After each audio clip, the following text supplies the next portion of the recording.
Motor ini adalah jawaban Royal Enfield atas keinginan konsumennya yang ingin memiliki sebuah motor roadster namun memiliki kemampuan, kepraktisan, serta kelincahan yang mumpuni. So, ini dia review Autonet Max terhadap Royal Enfield Hunter 350 langsung dari Bangkok, Thailand.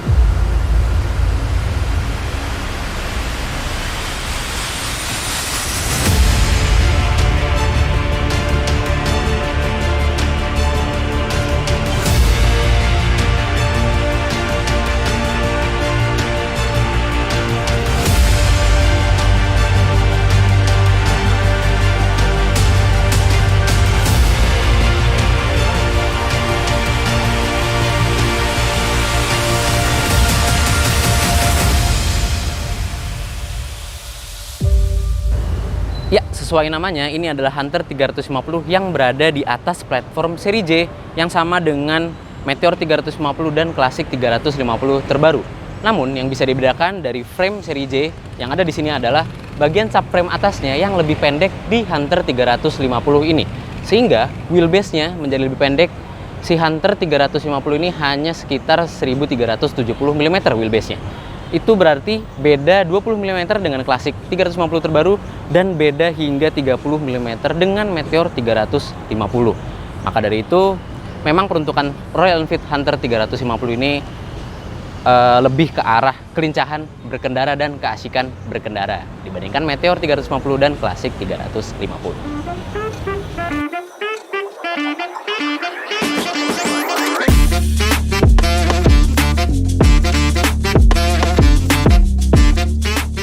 Dari segi desain, tentu Royal Enfield masih mempertahankan sisi klasik di semua lini modelnya. Terlihat dari perlampuannya yang masih serba bulat di bagian depan hingga ke belakang.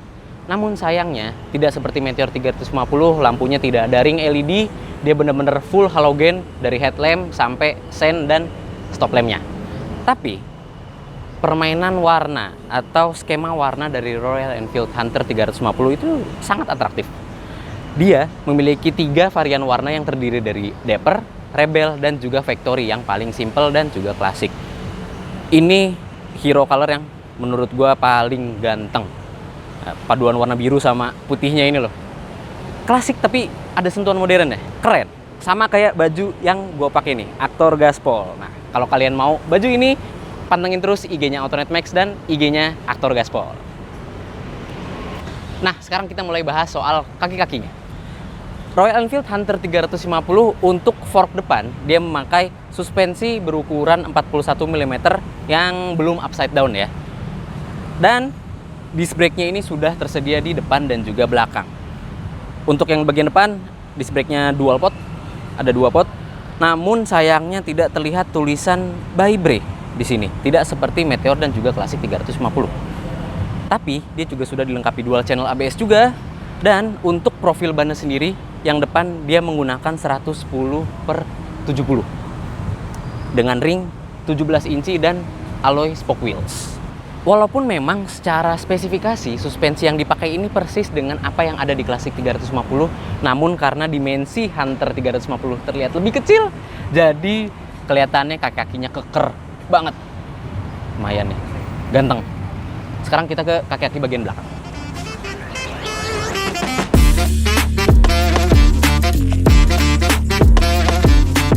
Nah, di bagian belakang, proporsinya juga terlihat kekar berkat 2 suspensi yang sudah bisa disetting preloadnya.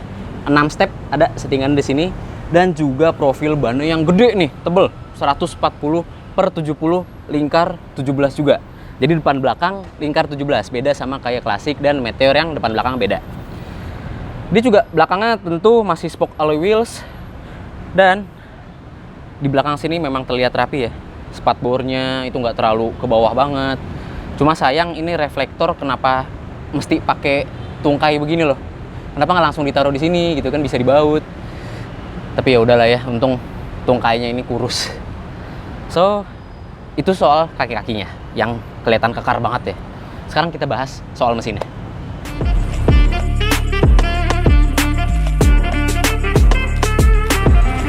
Bisa kalian tebak, mesinnya persis dengan apa yang ada di Meteor 350 dan Classic 350 terbaru. Mesin seri J1 dengan kubikasi 349 cc, air cooled masih, dan sifatnya overstroke. Keluaran tenaganya sendiri dia ada di angka 20,4 PS dan torsinya 27 Nm. Well, bukan performa terbaik memang untuk sebuah roadster bike. Namun, dengan karakter overstock tersebut, dia cocok digunakan di dalam perkotaan maupun saat touring. Terus juga berlanjut ke bagian knalpotnya yang ini lumayan lucu ya. Dia lebih pendek dibandingkan Meteor dan juga Classic. Itu ada tujuannya. Kenapa? Karena dengan knalpot yang lebih pendek ini, Royal Enfield mengatakan kalau center of gravity-nya bisa lebih terpusat ke bagian tengah sehingga pengendaliannya lebih baik dibandingkan kedua motor tersebut. Sampai dipikirin sih knalpotnya, walaupun sayang emang kelihatan kayak nanggung ya. Tapi overall bentuknya masih nyambung dengan bentuk dari Hunter 350 yang klasik semi modern. Nah, kalau kalian penasaran sama suara dari knalpotnya, kita dengerin yuk.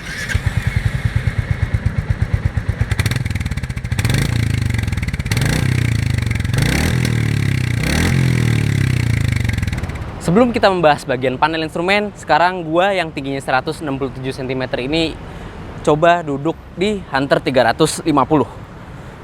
Nah, oke. Ini posisi riding gua sendiri. Jadi segitiga ridingnya walaupun memang agak sporty, namun dia masih ukurannya masih nyaman karena berkat stangnya yang lebar dan posisinya yang tidak terlalu bungkuk. Nah, ini kalau posisi gua saat sudah menapak dengan tanah. Tinggi kursinya pendek ya, 800 mm walaupun tidak sependek Meteor 350. Tapi dia lebih pendek daripada Classic 350 yang tinggi kursinya itu 805 mm. Jadi masih nyaman untuk postur badan kebanyakan orang Indonesia. Nah, tapi kalau digerakin ya, itu agak lumayan. Kayak misalkan kalian ingin bermanuver, gerakin motor di tengah kemacetan karena beratnya itu 181 kg beserta bensin dan juga oli mesin. Jadi well, ya memang untuk digerak-gerakin dalam posisi diam itu lumayan berat. Tapi it's okay karena masih napak. Hampir sempurna loh napaknya. Bagus deh. Nah, beralih ke panel instrumennya. Untuk tombol-tombolnya terasa familiar ya. Yes, karena dia sama dengan Meteor 350 dan Classic 350. Kalian bakal mendengar nama-nama tersebut ya, karena memang platformnya sama gitu. Jadi jangan bosan. Tuh, persis banget posisinya, bentuk engine kill switch-nya, lampu-lampunya, dia dial bentuknya. Posisinya juga sama dan ada tombol informasi di depan sini. Yes, kenapa ada tombol informasi? Karena kalau kita nyalakan, dia menggunakan speedometer yang tentunya juga persis sama Meteor 350 dengan trip meter yang ada di bagian tengah sini. Nah, ada trip A, trip B, dan odometer. Lalu informasi yang ada di tengah sini mencangkup posisi gear, jam, dan indikator bensin secara digital. Sementara yang atas sini speedometer, tidak ada RPM meternya ya sayangnya. Di bawah sini tentu perlampuan, ada warning aki, ada posisi netral, dan indikator ABS. Nah, di sebelahnya ini nih, ada fitur navigasi Tripper dari Royal Enfield. Tripper ini menggunakan aplikasi yang berplatform Google, jadi dia full color, TFT, namun hanya bisa menampilkan navigasi turn by turn. Jadi bukan petanya langsung. Overall dari segi desain, mesin, dan juga kaki-kaki, serta posisi ergonominya, Hunter 350 masih menyimpan ciri khas Royal Enfield, namun dengan versi yang lebih ringkas dibandingkan lini model Royal Enfield yang lainnya. Tapi sebelum itu kita juga pengen merasakan bagaimana impresi berkendara dari Hunter 350 di jalanan Bangkok, Thailand. Mari kita coba langsung Hunter 350.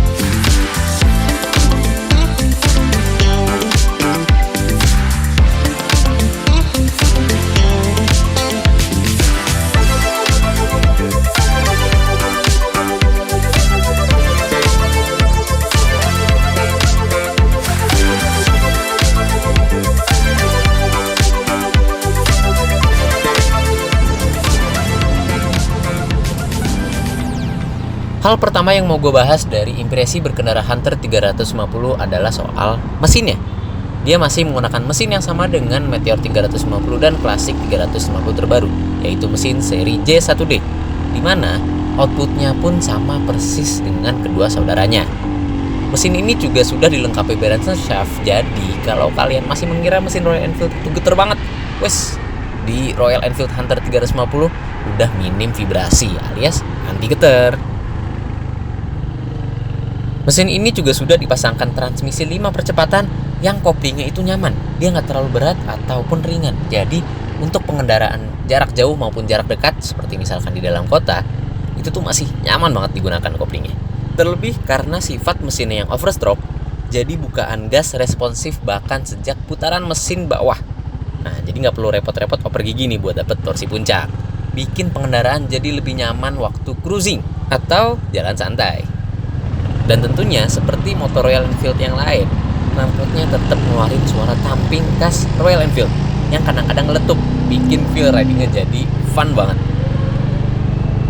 Dengan tangki bensin 13 liter, mesin Hunter 350 bisa mencatatkan angka konsumsi bahan bakar sebesar 36 km per liter.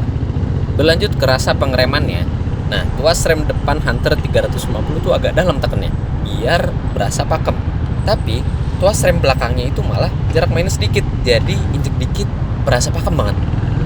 Sedikit bikin kagok, cuma lama-lama terbiasa juga sih. Dan gue juga sempat mencoba Hunter 350 dalam kondisi hujan lebat yang dimana membuat jalanan Bangkok menjadi licin banget. Nah, dalam beberapa kondisi, pengereman yang pakem ini bisa membuat ban mengunci sehingga bakal ngebuat pengendara kepleset di atas motor. Tapi berkat adanya fitur dual channel ABS di Hunter 350, hal tersebut tidak akan terjadi karena terbukti beberapa kali fitur ini nyala pas gue ngikutin road captain dari Inggris yang berkendaranya agak agresif. Makanya gue apresiasi banget Royal Enfield menyematkan fitur dual channel ABS di Hunter 350. Kalau enggak, gue bakal jatuh kali beberapa kali. So, makin menyenangkan ini motor buat dikendarai, bahkan di hujan lebat sekalipun.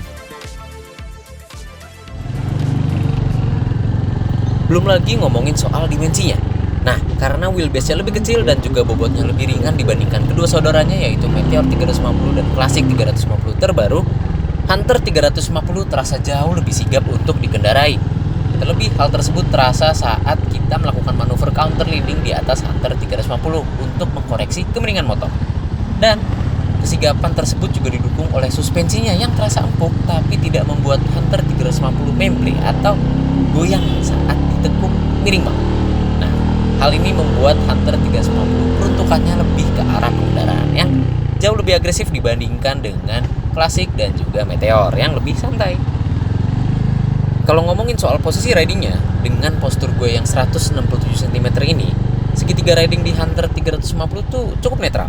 Dia nggak senyaman cruiser, tapi nggak bikin pegel juga kayak motor fairing. Posisi nyaman harian lah, tapi tetap sigap. Nah, bahas soal posisi stangnya, itu dia pas.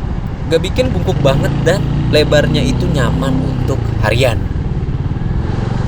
Joknya sendiri juga empuk dan bentuknya itu mengerucut ke arah tangki. Nah, buat posturnya yang tingginya 170 ke bawah, ini gampang banget buat nampak sempurna di Hunter 350. Posisi footstepnya pun tidak terlalu ke belakang, membuat rasa berkendara Hunter 350 atau segitiga ridingnya itu netral. Nggak terlalu nyaman tapi nggak terlalu sporty juga. Nah, sekedar info tambahan, jok belakang Hunter 350 ini terasa lebih empuk dibandingkan Classic dan Meteor. Hal tersebut mungkin berkat konfigurasi jok yang menyatu antara pengendara dan penumpang di Hunter ini.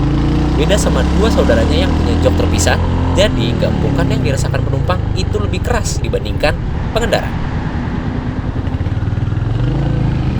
Berbicara mengenai lampu utamanya, walaupun masih halogen, namun ternyata dia cukup terang saat melewati keadaan hujan deras. Kontur aspal hitam pun tetap terlihat sangat jelas, aman buat riding malam. Ini sih kalau kalian sedang mencari moge di atas 250 cc untuk pertama kalinya, Hunter 350 adalah pilihan yang sangat tepat.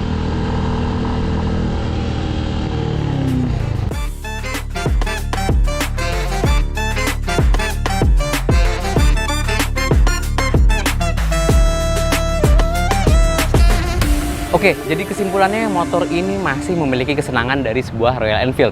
Mulai dari desain, kayak kaki, bantingan suspensi, hingga ke mesin, bahkan ke fitur-fiturnya, dia masih memiliki ciri khas Royal Enfield yang kuat. Namun, Hunter 350 berhasil menjadikannya lebih ringkas, sehingga motor ini memiliki kelincahan yang lebih mumpuni dibandingkan dengan model lain dari Royal Enfield manapun. Namun jika kalian ingin memiliki sebuah Royal Enfield Hunter 350 yang memiliki heritage atau desain atau livery yang bersejarah, kalian bisa memilih varian retro yang mungkin untuk saat ini hanya dijual di India saja. Apa saja bedanya?